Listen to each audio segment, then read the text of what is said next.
I put you on speaker, Tom. I don't know. Francesca may be able to help you here a little bit. You want me to go to a meeting, look up on my email address for some reason. Yeah, that shouldn't. Don't know. Yeah, I had told him to just access the agenda, like, which I had sent him through email, and then on the actual agenda, the link is there. So, does he have the agenda up? You have the agenda? I did the agenda up, and I did it, and it wouldn't log on for me. No. Oh, right on the online. Right on the city, city website? I mean, I went into globalgotomeeting.com join, and then I have GoToMeeting official site, then down below it says join the meeting, GoToMeeting download. I'm not sure which one to hit from there. It says global GoToMeeting, join. I hit that, and I'm not getting anything. Is there a place to enter an access code? When I went to join the meeting, I did put the join the meeting code number in. Yeah. And let me do that again. I put the meeting number in, which was the 631780845. I'll try that again. Yeah, he could also call and then do the access code instead of the through the internet. 63178. Yeah, that's what I did. I just clicked on that. And I hit join, and then it comes up and it just says log MEIN.INC. I have all the other things on my screen at the point. So what happens if I call it?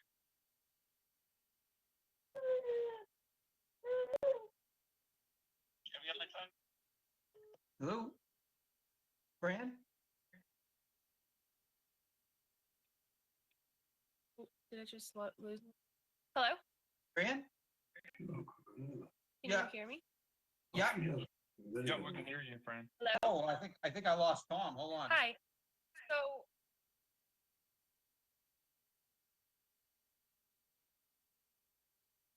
okay. Tom? Yeah, sorry about that, Tom. Yeah, I guess he's asking, can he just call in, Fran? Yeah, I'm gonna call them right now. Yeah, okay. Good to Okay.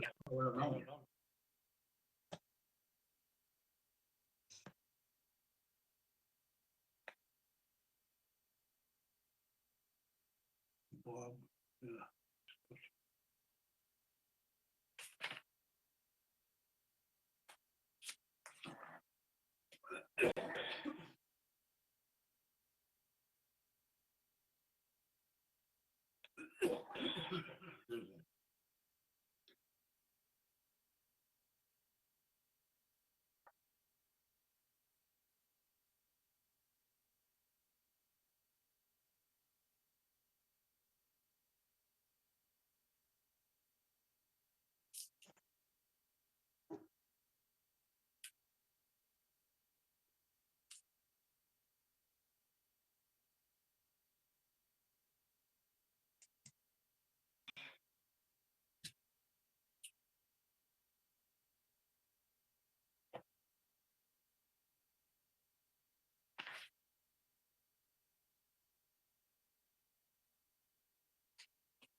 Looks like someone else joined. Hello? Hey. It's Tom. Is that Tom? Yeah, I can call Hi, in, how okay, are- but I just have a problem on the computer. It just won't get me in. So I'll do it from my conference call. Is that okay? Yep, that's okay. Okay. So do we have everybody who's there in attendance? Yeah, you're out here. We have, Richie and okay. Michelle there as well. Okay, so who do we have? Do we have Jerry's there, right? Yes. Caleb? Yep. Yeah. Mr. Richard? I'm here. Richie and Michelle, 1578. I'm sorry? Richie Is and Mr. Michelle. Lockhart there? Is Mr. Lockhart there? Yeah, I'm here. Okay. And Mr. Malovich, is he there? No, not yet. Okay. Okay. Okay, so do we have everybody's there then, right? Probably a 6, yeah. Yes. Okay, so who's not present, Bob? Correct. So are we ready to start the meeting? I think we're good, Mr. Chairman. Okay. We all set? Okay, I'd like to call the meeting to order and welcome to the planning board meeting for Monday, May 18th, 2020. The first matter on the agenda is the approval of the minutes for April 23rd, 2020. Anybody have any comments on the minutes? Mr. Chairman, I'll make a motion to approve the minutes of the April 23rd, 2020 meeting. I'll second. Do we have a? Okay, all in favor? Aye. Okay, Aye. I won't be voting, but I wasn't present at that meeting, so those minutes are approved. Moving along on the agenda, the next matter is a special permit and site plan review for 113 Walker Street. This is JJ and Realty Trust, applied for a special permit and site plan review for a proposed 9-unit residential development at the above address. The existing structure is a 2-family home on a 37,036 square foot lot located in traditional neighborhood multifamily zoning district. The applicant proposes to demolish the existing structure, subdivide the lot, and construct 4 townhouses on lot A and 4 townhouses on lot B. The applicant is seeking special permit for lot A and B for the use of 4 to 6 dwelling units on a single lot, and site plan review for development with more than 3 dwelling units. May we hear from the applicant, please?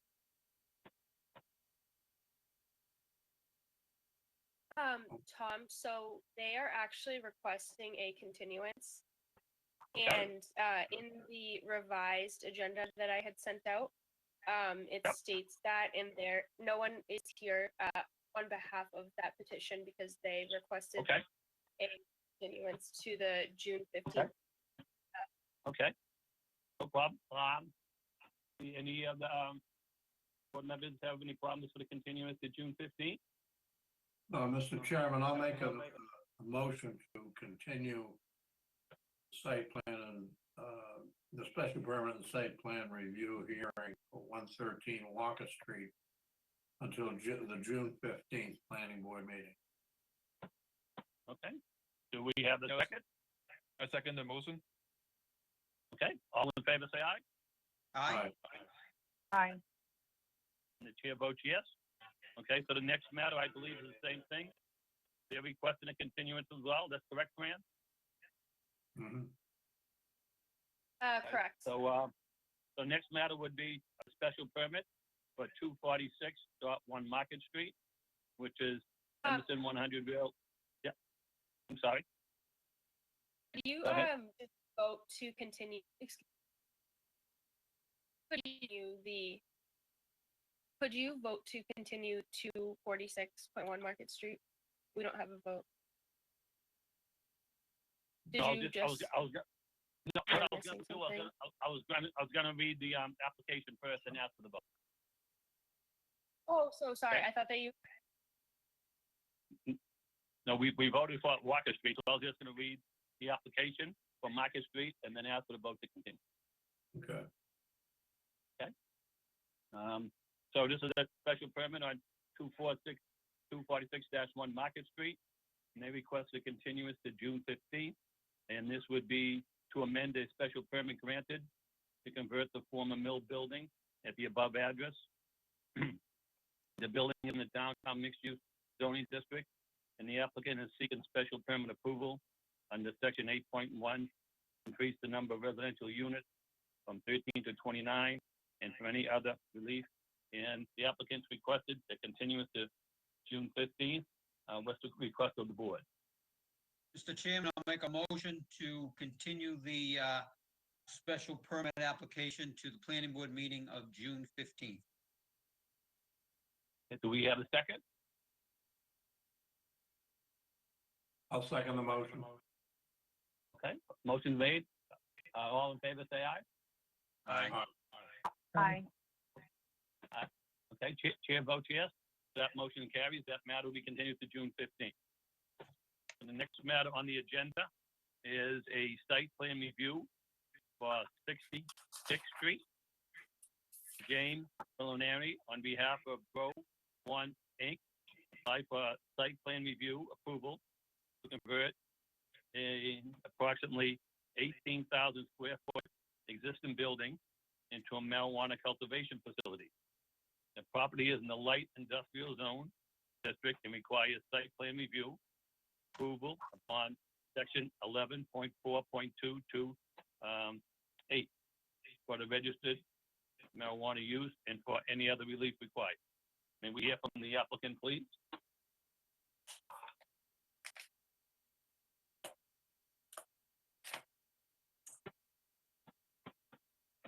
Mr. Vallenary, you're on mute. If you could unmute your voice. There you go. Thank you. Forgive me. Thank you, Mr. Chairman. Good evening to the board and everybody else on the call. My name is Jim Valeriani with the Mensing Group, attorneys and advisors to Grow One Inc., the applicant for its Tier 3 cultivation facility at 60 Dick Street. Also with me on the call is Ken Cram of Bayside Engineering, who assisted with the planning and traffic transportation assessment. And the owner of the facility, Miss Irene Tarshi, is expected to join us if she's not already, as well as Blake Mensing of the firm. Attorney Mensing has handled a successful application in the past with this board. This board has approved, I believe, 5 other cultivation facilities in the city. I think this will be your 6th. We are in the light industrial district where we are required to be. It's an 18,000 square foot warehouse facility constructed in 1975 for restaurant equipment. It's currently used by International Car Parts, owned by Sam Yazdansada.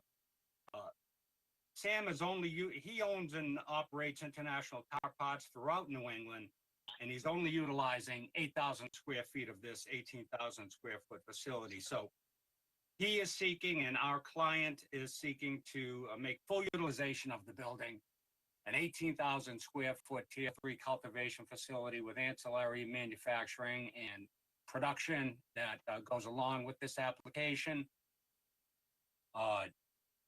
There are no real residential abutters to the facility. We have the commuter rail line in the rear.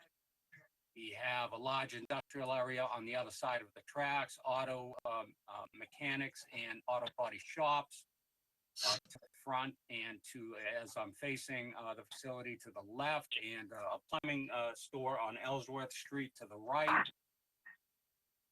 We show that we meet the parking requirements. 15 spaces are required. We're able to meet that. We had Bayside do a swept path analysis, and we have easy access to the loading dock on the left side, the 2 bay doors. And there is a front roll-up door on Dick Street that could be utilized for deliveries as well. Deliveries would be random and intermittent throughout the course of the work week.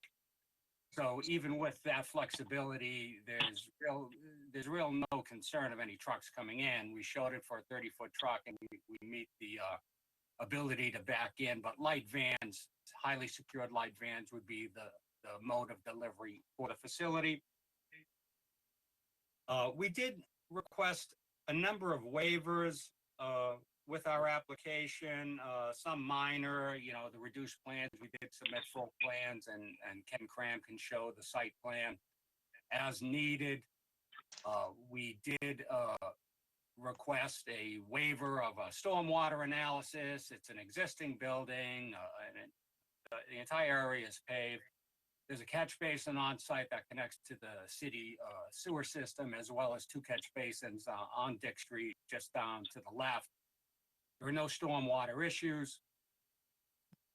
We do have a relatively new rubber roof on the building, so we would be seeking for our mechanical and ventilation systems in connection with this use to be located outside on the walls towards the rear.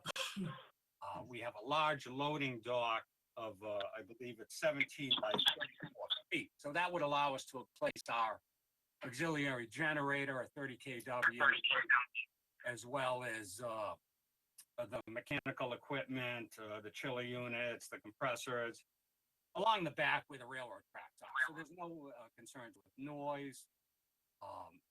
We would have 8 employees on site typically, certainly less than the 15 spaces required, a couple of visitors from time to time. We did get, as I understand it, we did get sign off from the police department on our security plan, and that would be certainly strictly reviewed by the Cannabis Control Commission. Our architectural plans as well would be prepared for the building department and for the Cannabis Control Commission. With your site plan review regulations, it does seem they are intended to show elevations. We're not making any changes to the building. We'll spruce it up. There'll be no signage other than security and owner identification on the building. So we sought the waiver on the architecturals. It's a very flexible building for us. So getting into any type of mechanical or building plans at this point would be essentially putting the cart before the horse. So we were hoping to be able to go ahead on April 6th because of the cooperative efforts that we had with Francesca and Jared and the need to continue due to the COVID concerns. We are here tonight. We meet all of your requirements. We meet all of the setbacks, not only for the city ordinance, but as well as the Cannabis Control Commission setbacks. And so we're hoping, we hope you've all had a chance to review our plans. We do have additional memos that Mr. Cram could bring up, or I can bring up if I can figure out how to share the screen. That deal with scent control, state-of-the-art scent control will be implemented, but until we have our architectural and mechanical drawings done, that can't be shown with any degree of detail. And the building layout, it's going to be 2/3 cultivation. The building to the right has offices, restrooms, break rooms, and to the left is all a warehouse facility. And the majority of that would be for the cultivation, separate rooms for manufacturing and production. And then other secure areas that we're unable to show on floor plans for the sake of the high security involved with this type of facility, but they would be shared with police and the Cannabis Control Commission as required. We know of no opposition to this application. It's been pending now for, again, 6 weeks. Our client is in a lease arrangement with the property owner. It's very flexible. That will allow the property owner to relocate the small distributorship he has there with a 90-day notice once we get this approval and can move into our architectural and building construction plan. So I can't imagine, I don't see any downside. It's a great facility with the overhanging steel inside. It allows for great flexibility with the lighting and the heating and the and the air conditioning that's necessary and the tight air climate control systems that we would put into place. So unless there are any concerns or questions that you may have, then I'm certainly not aware of, given such a good location, we think, for all parties intended. Please, I would welcome any input, comments, questions. Okay, at this time, what I would do is, if the applicant is done speaking, I'll turn it over to see if anybody in the public would like to be heard. And then we could come back and ask any questions after if need be. Thank you, Mr. Chairman. Thank you. So at this time, is there anybody who'd like to speak in favor of this project on 60 Dick Street? Over here. Anybody calling in? No? No? No one being heard in favor? Anybody would like to speak in opposition? Or anybody would just like to speak in general about the project? Hearing from none, at this point, I'll turn it over to any of the board members who might have any questions. I have a question regarding the odor control, your odor control program. We've run into issues with odor control in the past. And can you describe your design to control these measures? Yes, Ken, would you be able to share that Hesner Engineering odor control letter? It addresses the carbon filtration system that's implemented, the negative pressure that's created inside of the building, as well as an ultraviolet light system that is included to disintegrate essentially any bacteria or mold in the system. We want that building to be airtight so that there is no scent emanating from the building and certainly no air or any foreign particles infiltrating the building. So we had Hesner Engineering that specializes in this field of work prepare a memo that we can share either on this call if by Ken, are you able to share that? Yeah, Ken Cram from Base Engineering. Can everyone hear me okay? Okay. Yes. I'll just read, it's a very short letter. I'll just read 2 paragraphs from it. But it basically summarizes what Hesner has done. To prevent odor from cannabis or its processing being detected by a person at the exterior of the facility, the following steps will be taken. Vestibules positioned between the common areas of the interior of the building and the exterior environment at all egress points will be maintained at a negative pressure relative to the adjacent spaces. This will control air movement and consequently odor movement through the building. A negative pressure at interior spaces will force air to infiltrate through exterior walls, eliminating odor exfiltration through the exterior of the building. Potentially odor-laden air ultimately exhausted from the building will first pass through activated carbon filters to remove odors. Activated carbon removes odors by a process called adsorption, where odor-causing molecules in the airstream are trapped at the surface of the activated carbon, removing them from the air downstream of the filter. As an additional precaution, split-type air handling units are proposed to prevent odor leakage from outdoor pressurized ductwork and mechanical equipment. In split-type systems, all air handling duct and equipment is contained within the space being served, with only a remote refrigerant condenser located outside. To provide an acceptable interior environment, this facility will use a combination of UV purification and activated carbon fan/filter systems. UV light air purifiers will be installed in air handling equipment to destroy and eliminate any odors, mold, bacteria, viruses, and VOCs which may be present in the air. High-flow activated carbon filter and fan systems will be installed in grow rooms and throughout the common areas of the facility.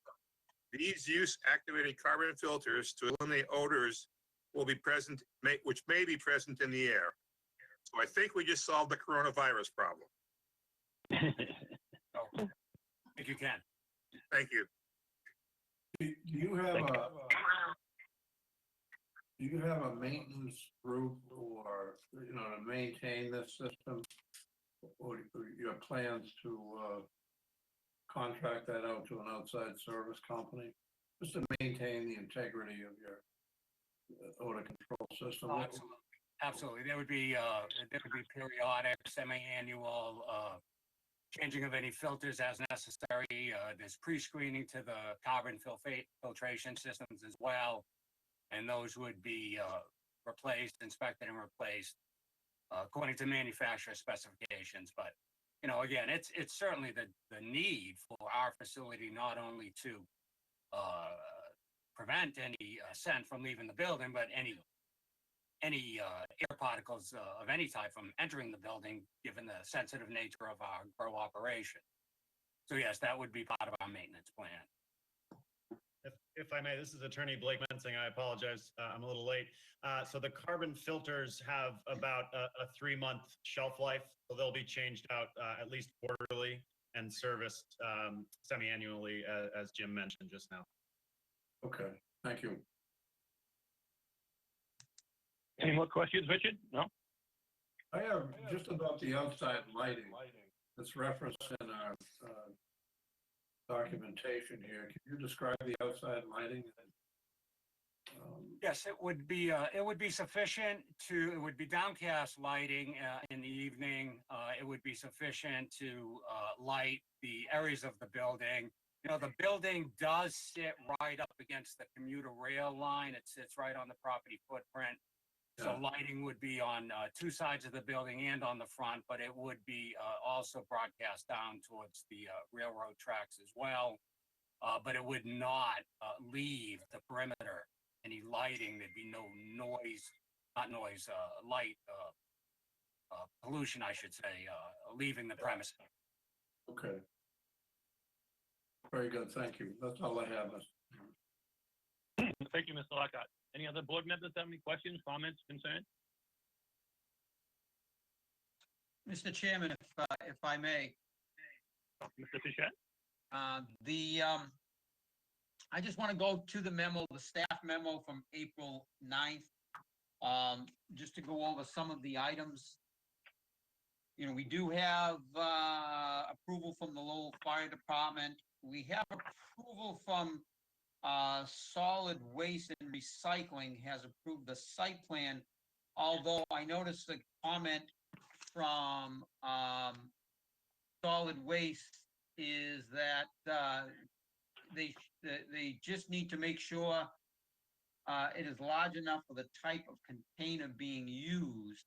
So proposed spot will be perfect. So I think there's just a little question mark. They were okay with it, but with a little caveat. And I want to double back on that.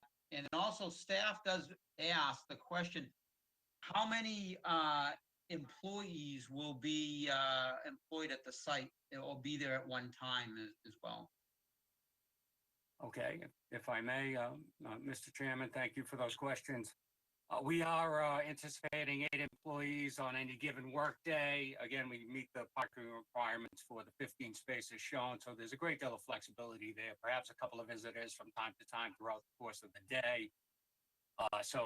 Traffic, there's no traffic transportation impact of any sort from this new use.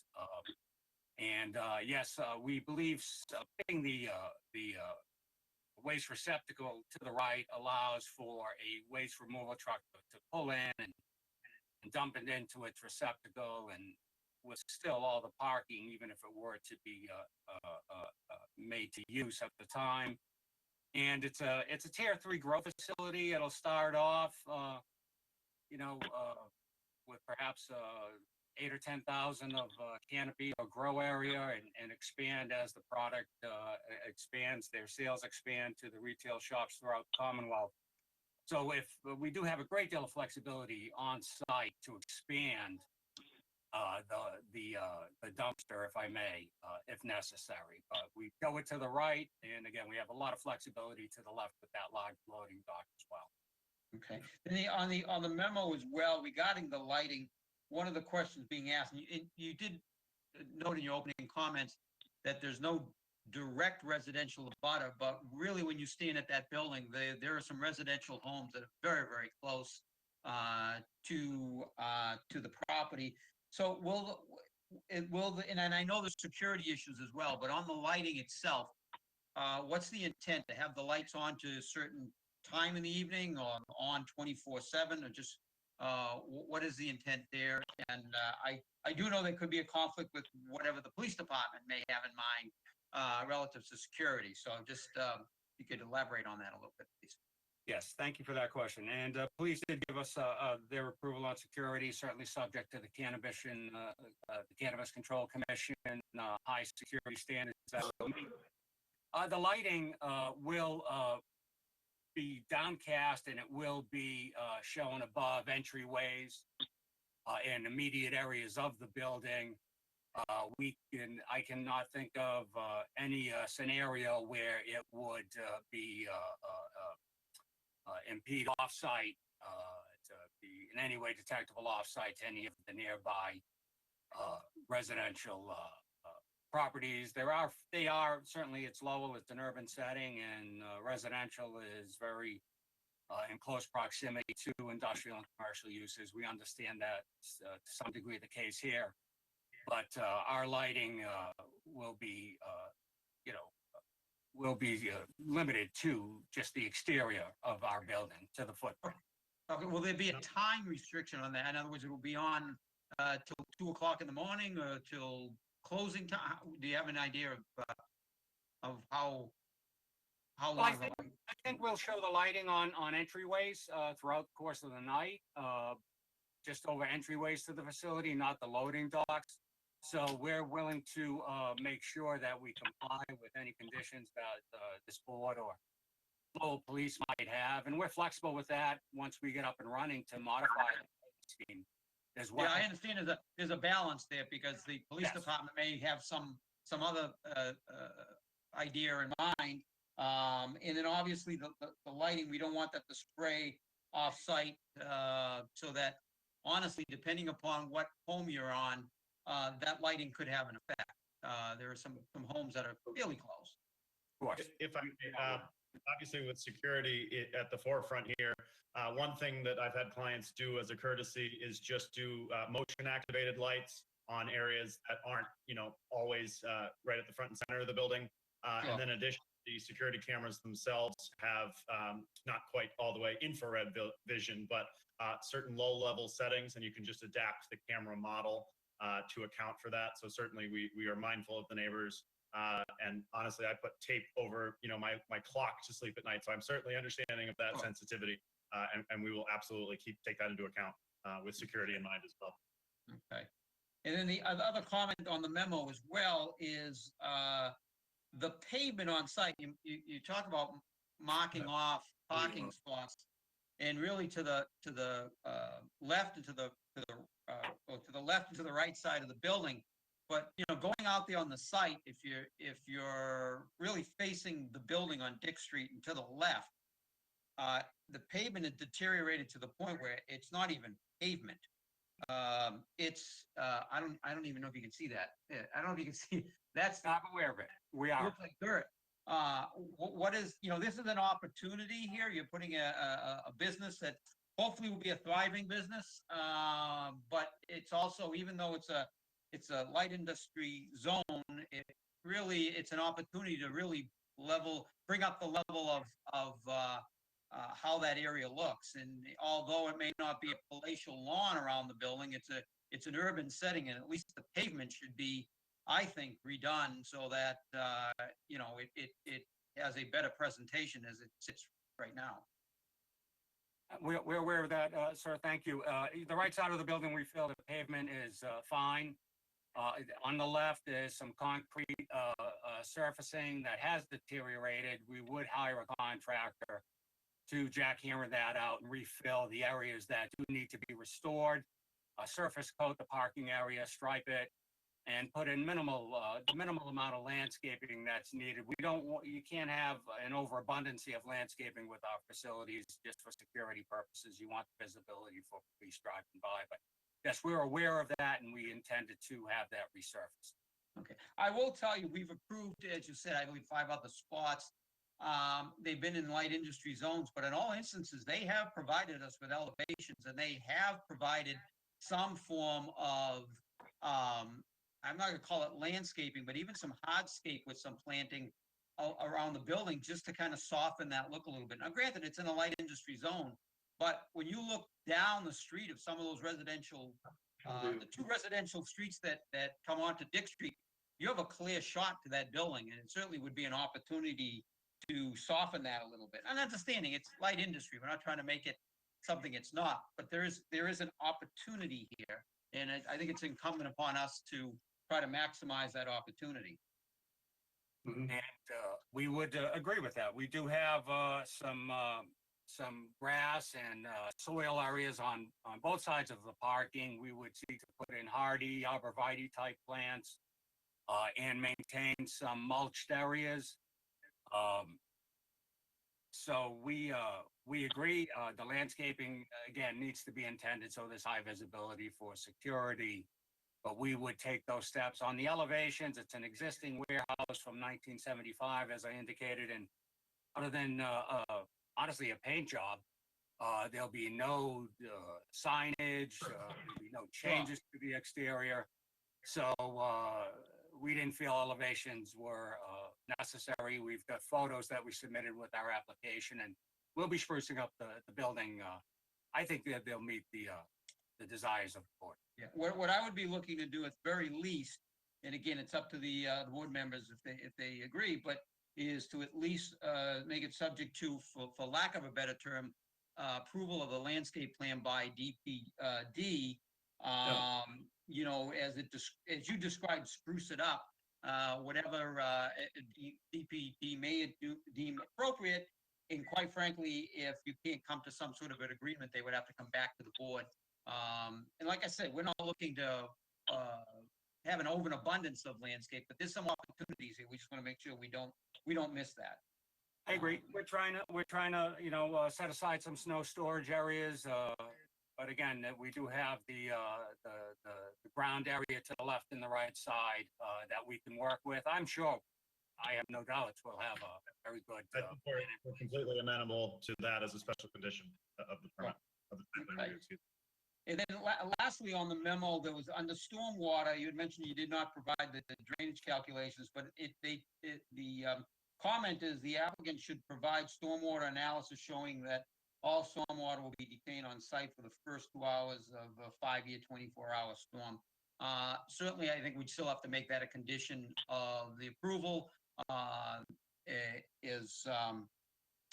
in order to get the special permit. But I think that's overall, that's we're looking for these type of facilities to go into these types of buildings and the zones. So from that perspective, it's appropriate. Just bear in mind, again, it is an opportunity and we have to be sensitive. I know Mr. Lockhart touched on the odor control, and I know in the memo, it talks specifically to that. We're very concerned about that, and certainly that would be a condition as well. So thank you, Mr. Chairman. Thank you. Any other board members have any comments or questions? This is Member Gallivan. I just have one comment. Because the architectural plans weren't submitted and taking a look at the site plan, on the plan right, there are 7 parking spaces indicated pretty much right up against the building. And looking at the photos of the building, there is an entrance like right in the middle of that facade. And so I was just wondering, will that entrance be reconfigured so that the parking spaces can be striped as shown, or will there be some reconfiguration of the parking? You do raise an item. Yes, I guess there will need to be some level of reconfiguration of that one space in front of that is the office entrance to the right. There's also an entrance to the left-hand side of the building as well, given the flexibility we have there. we haven't determined which way would be employee entrance, which way would be visitor entrance, but we do anticipate that being on the right, as you indicated. So we could have that space set back perhaps to make sure that there's adequate access for pedestrians. Certainly. Yeah, I would just ask, it looks like it's tight, but it looks like you can probably make it work, but it'll be different than what's being shown right now. So I just wanted to point that out. Yes. No, it was important for us to meet the 15 spaces, so we wanted to show that we could do that. Thank you. Anything else, Ms. Gabby? That's all. Thank you. Okay, any other board members?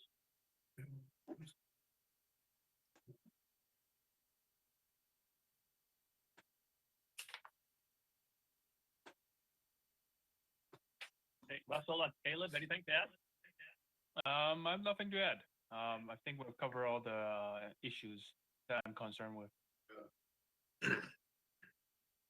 Member Pandrus, Any yeah, comments? if you don't mind.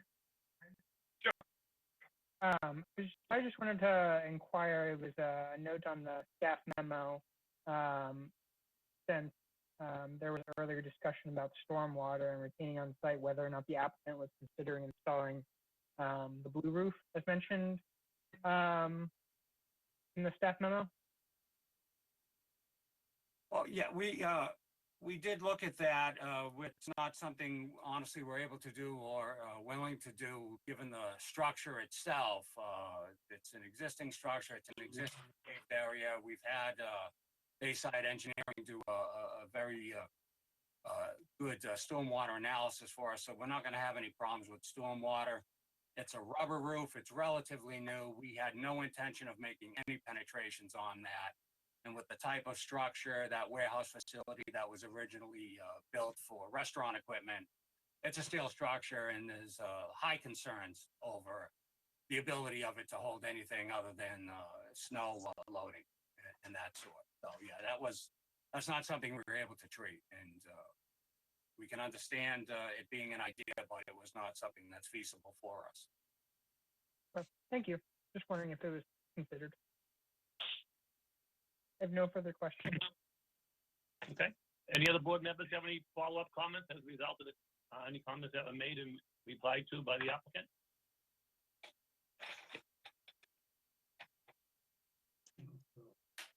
If not, I know we've covered everything that has been submitted to us from the planning staff. I think we were pretty thorough in going through all their comments. I think the applicant has addressed the comments that they saw fit. What's the request of the board? Mr. We have Chairman. a request for a site plan. Mr. Chairman, I'll make a motion to approve the site plan with the following conditions. The applicant will adhere to state requirements to mitigate odor control, and the applicant shall comply with the plan that has been submitted to the satisfaction of the city of Lowell. And that the applicant agrees to repave the surface lot to the southeast side of the building. And that the applicant will submit a landscaping plan to be approved by DPD.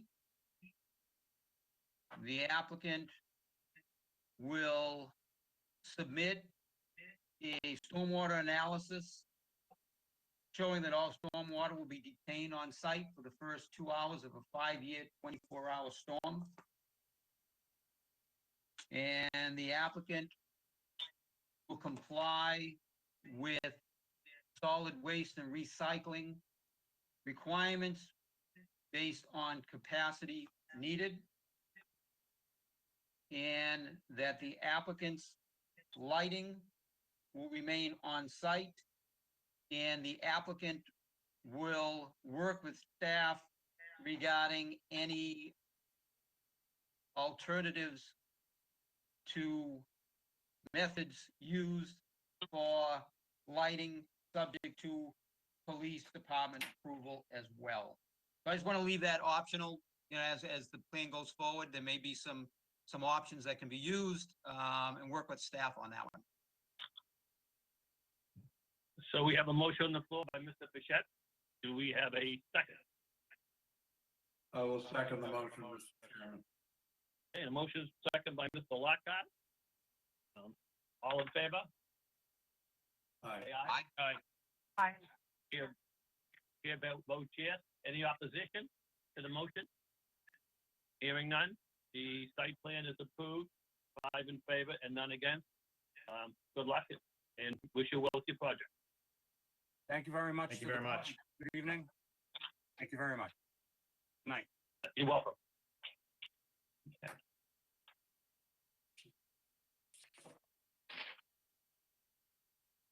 So moving along on the agenda. Moving along the agenda, the next matter we have is a special permit for 1582 Barnum Ave.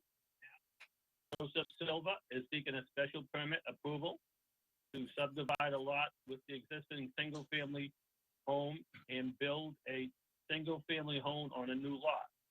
Each new lot would have reduced frontage of 75 feet, where 90 feet of frontage are otherwise required. The property is in a suburban single zoning district and requires special permit approval under section 5.1.17. And we hear from the applicant, please. Yes, good evening, Mr. Chairman, members of the board. For the record, my name is John Gary, 32 Church Street, Lowell, Massachusetts. I'm here tonight representing Joe Silva, the applicant and owner of 1582 Barnum Avenue.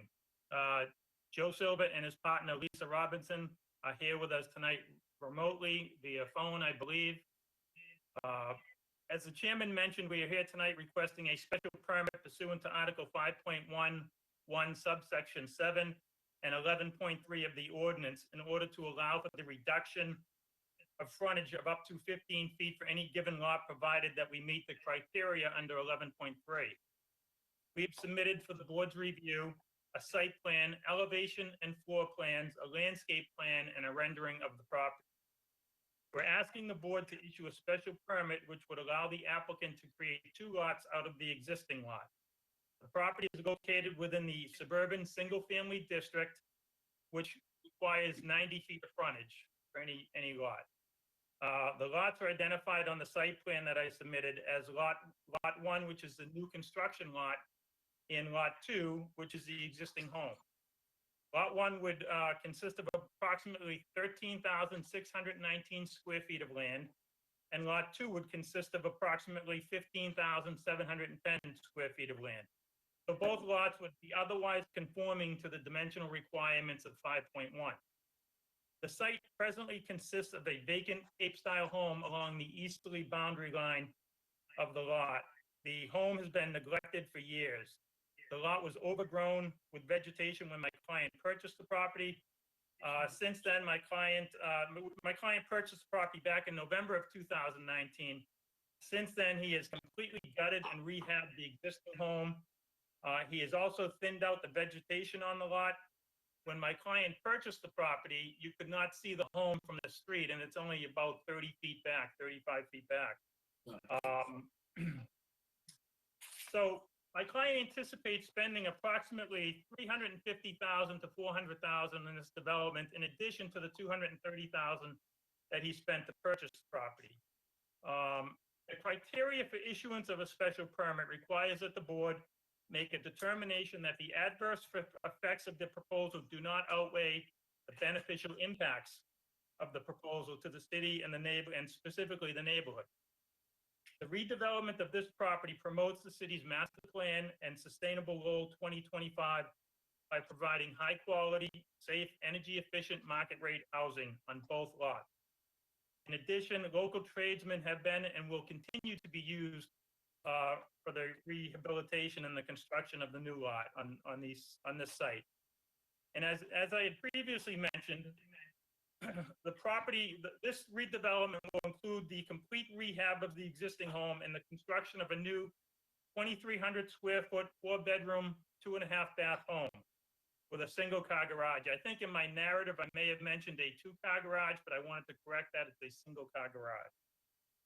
There will be no significant impact to traffic along Bonham Avenue. The driveway for the new home is proposed to have a turnaround so that backing out onto Bonham Avenue will be minimized. Both lots will be connected to the city's water and sewer. In fact, the existing home is currently serviced by an old cesspool, and that property is scheduled to be connected to city sewer later this week. So that environmental issue will be resolved by my client rather soon. Both of these properties complement and enhance the character of the neighborhood. The nearby properties have similar lot size and frontage. Most of the nearby lots have frontage ranging from 75 feet to 90 feet, and most nearby lots are similar in lot size. Many are less than what we are proposing, and a few are larger. Both of the lots have a good balance of usable open space and wooded area. Because of that, there are no impacts to the natural environment, and as the staff comments noted, the undisturbed areas on the rear of the lots allow for any natural habitat to remain, as well as any existing wildlife corridors stay in place. So finally, the complete development of the property will result in a substantial real estate tax revenue increase over time to the city, as compared to what the city is getting from this property. So for those reasons, I believe we meet the criteria for issuance of a special permit. I'm happy to answer any questions that the board may have. Attorney Gary, did you receive the copy of the staff comment from April 13th? I know the front page. I can address Okay. those if you like. Yeah, I mean, I know the front page is basically just the special permit criteria and what the exhibits are the staff looked over. So basically, look on the back page. They talk about the 75 feet. They talk about the height of the building, and then they go on and have a couple of questions on page 3. If you may answer those, I'd appreciate it, sir. Yes, thank you. So the height of the building is referenced in the zoning chart on the landscaping plan that was submitted. It's less than the 35-foot requirement pursuant to 5.1 in this zoning district. We talked about the lot size the frontage reduction from 90 to 75 feet pursuant to the special permit. I also mentioned the natural habitat and the wildlife corridor. So those items have been addressed. The building department references the possibility of a walk-up attic and living space on the lower level. So it's possible that both of these properties will definitely have a walkout basement, and there could be usable living space down there, which I think is a great thing for any home. The new construction proposed on Lot 1 will not have a walk-up attic. That will just be a pull-down attic, so there's no ability for any additional living space on the 3rd floor. And as I said, we do meet the height requirements we're within the height requirements for this zoning district. And also the comments reference the significant downhill slope for the rear of the property. So the usable, as I mentioned, there's a good mix of usable open space and wooded area. The applicant's proposing to just clear enough space so that there's a good usable yard, but there's plenty of wooded area remaining, which is most of the slope, at least a significant part of the slope. So happy to answer any other questions that the board members may have. Okay, thank you, Attorney Gary. At this time, we'll turn it over to see if anybody in the public wants to weigh in, and then we'll come back and have some questions for you, if you don't mind. Thank you. So, thank you. At this point in time, does anybody want to speak in favor of this project?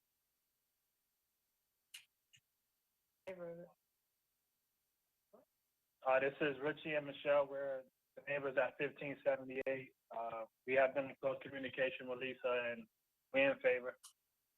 I'm sorry, what was your last name? I didn't catch that. I'm sorry. Richie Anderson and Michelle Taylor.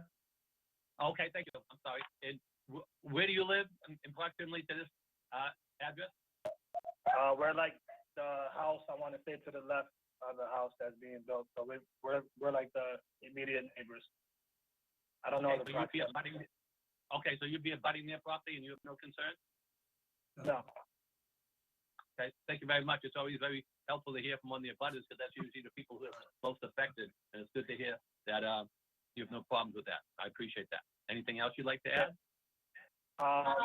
We're looking forward to, how they're cleaning up the property, and it's already looking 100 times better. So we're really excited for, how it's gonna look when they're all done.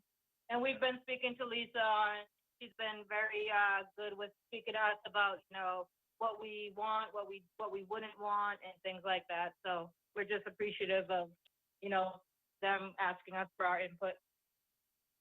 Yeah, that's very nice to know, like, what's going on in your neighborhood. At least you have some people to ask you. Some people don't always give you those answers, but obviously as a neighbor, you'd like to know what, Yes, the they've final been product. very transparent. Okay, I'm glad to hear that. Thank you. Any further comments? If not, anybody else like to speak on the project? Yes, Stephen Susharapa here from 1600 Downham Avenue. I abut the other side of the property. Okay, thank you, sir. I also have been talking with Lisa, and I appreciate her getting us involved. And we're concerned with a little privacy issue on our side, because we have a heavily wooded area, and we were talking about shrubs up in the front of the property and maybe a fence run down the back side of the property on my property line, 100 feet or so. Other than that, I agree, it will bring the neighborhood up, having a brand new house in the neighborhood. It'll look nice. Okay, thank you, sir. Appreciate it very much. Anybody else like to speak in favor of the project? Anybody else? Anybody else? Anybody like to speak against or in opposition? Anybody in opposition or anybody with just any general comment? Any general comment from anyone? Okay, hearing none at this point in time, I'll turn it over to the board members. Any of the board members have any comments, questions, concerns?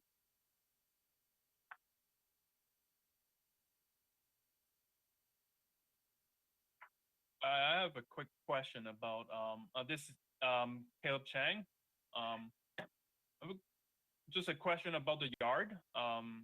So is the applicant intending to leave it as a lawn, or with a significant slope? Like, would there be like other pavement or like tiered type or filling that will be involved? I don't see it on the plan, but just want to verify. So the the landscape plan shows the front of the property with the driveway and some green space, and then some green space cleared to the back of the property. Joe and Lisa, are you on the line? Hi, Lisa and Joe are here. Yes, we both are here.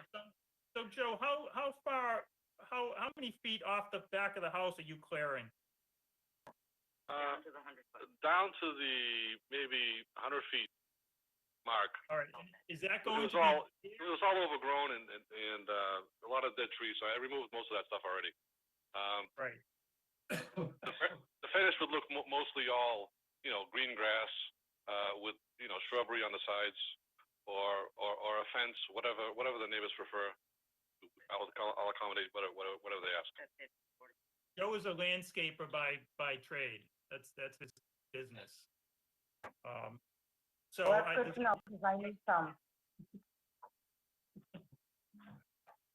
Oh, thank you. Anything further, Caleb, or that? No? I have that for now. I don't think I have any question right now. Okay, thank you. Thank you. Any of the board members have any questions? Any other board members?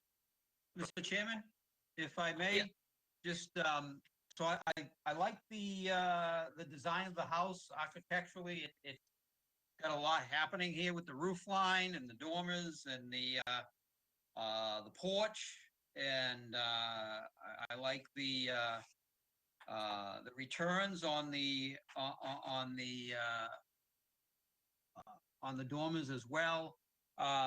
So I think architecturally it's very pleasing. I know even to the home to the right, their garage faces this lot, and this garage will face their garage, so that'll provide some privacy. what I'm trying to determine from, kind of following up on Caleb's question, is the landscape plan. So it shows, it shows what would appear to be shrubbery or higher growth around the perimeter with the clearing, but it doesn't really give us a sense of what type of vegetation. So, and I know the neighbors mentioned either some sort of screening with shrubbery or fence. I appreciate the applicant being flexible on that. I don't know, with that slope, I don't know if a fence would really look good, or obviously it'd have to be stepped down. But I'd like to have a better idea of what the landscape plan is as far as the type of shrubbery. And probably I'd be looking for, with the idea of providing some privacy, even for the people that are gonna buy this home. They'd want to have the privacy as well. I think it benefits everybody. But, Of course. So Joe, what do you think would look best along that property line where it shows, where the landscape plan currently shows? Hi, John. It's actually Lisa, and Joe is explaining to me. So I'm Joe's fiance, so I'm a woman, so definitely I want to put these in. We understand about the process, the whole fence thing, and we've talked to both neighbors. Joe has been thinking the arborist type arborvitaes, because they actually grow taller in between some shrubbery. I just want to make it, as the realtor, because I'm on the real estate side, just want to make the point that once a buyer comes in, they might want, oh no, we don't want trees. So we're willing to work with the board with that kind of design, but whatever is necessary for both neighbors to be happy, as well as the future buyer. Again, I mean this is Joe's, livelihood, and he's willing to do whatever it takes. So whatever the board wants to recommend, we're absolutely fine with following that, if that makes sense. Sure. No, appreciate that. And then, so I do have a question on the site plan. Only more of the application says that both lots would have 75-foot frontage, and so if Mr. Gary, if you could look at that, the plot plan on that. So it looks like lot A, if I'm reading it properly, it indicates 75 feet, and if you add the side yard setbacks, the width of the home, it adds up. Lot 2, it says 70 feet, 70.49. Then if I add up the setbacks, it's 74.9. So I think that was a mistake. I think you got a zero in there, but If you look at the distance measurement, so 70.49, then you look at the far corner of that, the easterly corner, there's another 4.5 feet, 4.51 feet from the edge of the driveway to the lot line. Yeah. And I think together, that's 75 feet. oh, is that where that's, yeah, okay. When I looked at this plan, I thought the same thing, Jerry. Yeah. So I looked a little closer. Yeah, no, thank you for pointing that out. No, that's what jumped out at me. I said, it doesn't add up. Okay, good. And now to Fran, we run into this with these requests for the reduced lot line, but in section 5.1.17, once again, it gets the planning board shall not grant a special permit under this section prior to receipt of a written design review comments from the Department of Planning and Development. They're giving all 45 calendar days following the termination of the public hearing, except in cases of project subject to review by the historic court. Has staff, I mean, I like the design, but has staff really talked with the applicant regarding even materials? Again, we didn't receive it. I don't think we received a specific design review unless I missed it.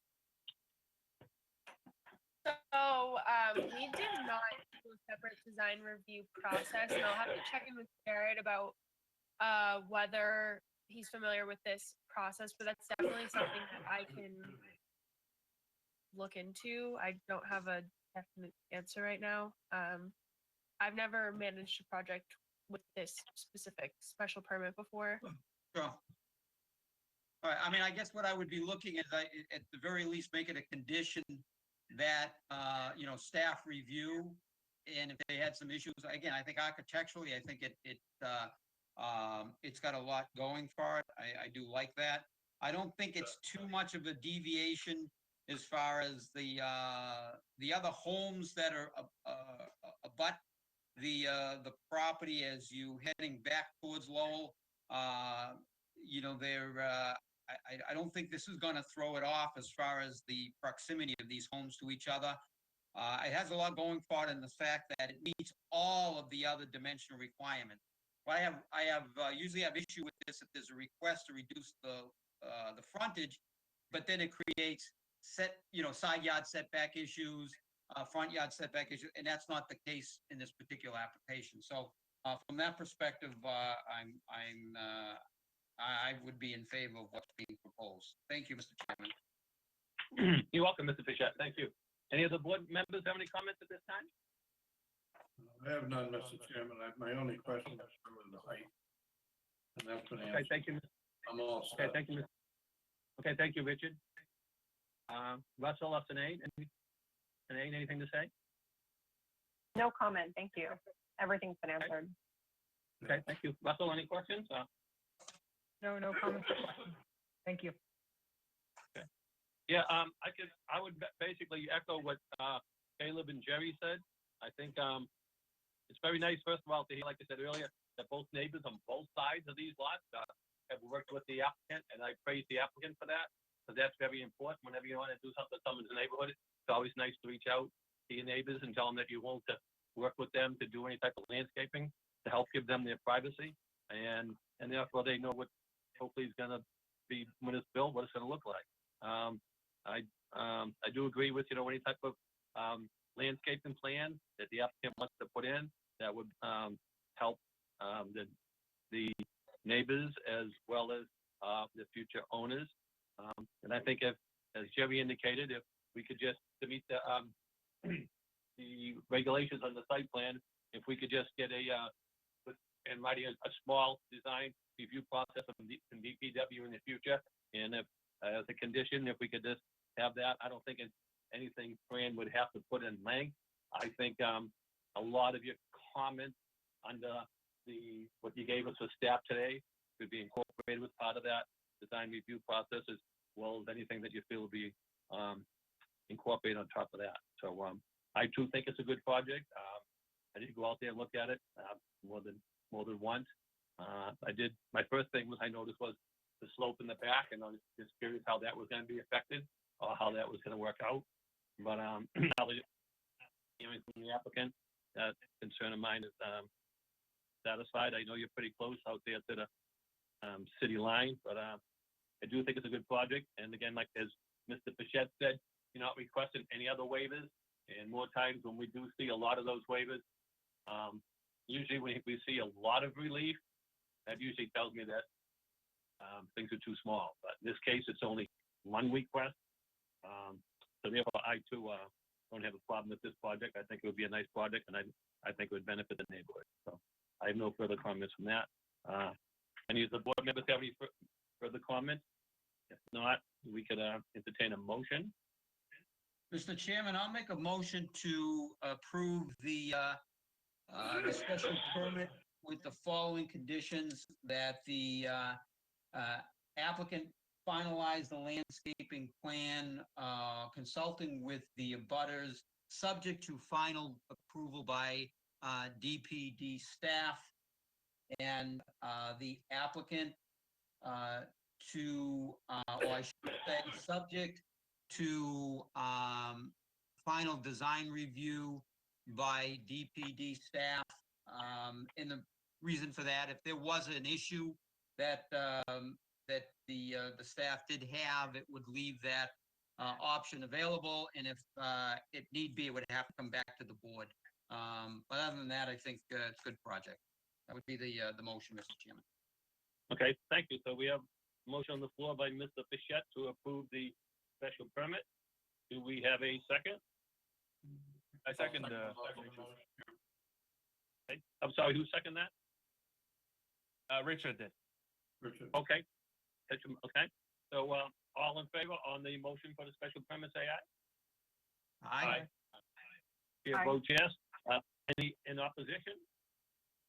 Hearing none, the special permit is approved with 5 votes in favor and none against.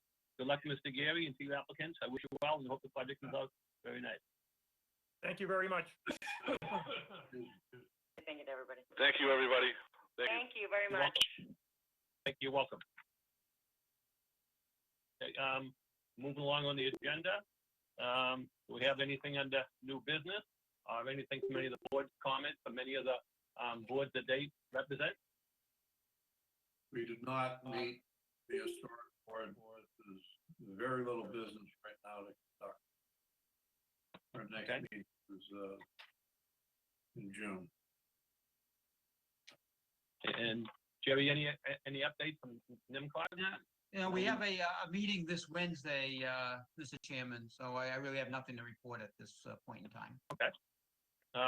Fran, any updates that you want to inform us on? Or we all set for now? Anything you not want to have add? I'm sorry? I don't have any Okay. updates. Thank you. Okay. All right. I think we So, covered Jerry, everything on the. Go ahead, Caleb. Oh, thank you, Chairman. So Jerry, I'm particularly interested in how the CARE Act will if there is anything that will impact the NIMCOG as I think I see it on the memo. So maybe you can look out for that. Yeah, I'll give you a report after the meeting. I think, you know, honestly, as you know, my day job is in banking and a lot of concern right now about the long-term effects to the economy. And, you know, it's still very much unknown right now. But I think there's going to, you know, a slow return back to normalcy will also be a very slow and painful process for a lot of local businesses too as well. So, and we don't know the results at this point in time, but yeah, I think regionally it'll be interesting to see what happens. But I'll certainly report back as far from the regional planning perspective. But you know, obviously, I think there's going to be even some possible effects to the real estate market as well. Right now, it's still a very strong market. There's still a lack of inventory out there, so when properties do go out online to be sold, there is a waiting line for people to view the properties. But I think there's some concern as we continue to go forward. Okay, thank you for the update. If no other comments from board or staff at this point in time, we could entertain a motion to adjourn. So moved. Okay, motion's been made and second. All in favor, say aye. Aye. Aye. Chair votes yes, and we have adjourned. And thank you very much, everyone, and be safe. Thank you. Thank you. Thank you. Good night. Thanks, everyone. It was good to see you. Have a good night, Yeah. everyone. Thank you. Bye-bye. Thank you very much.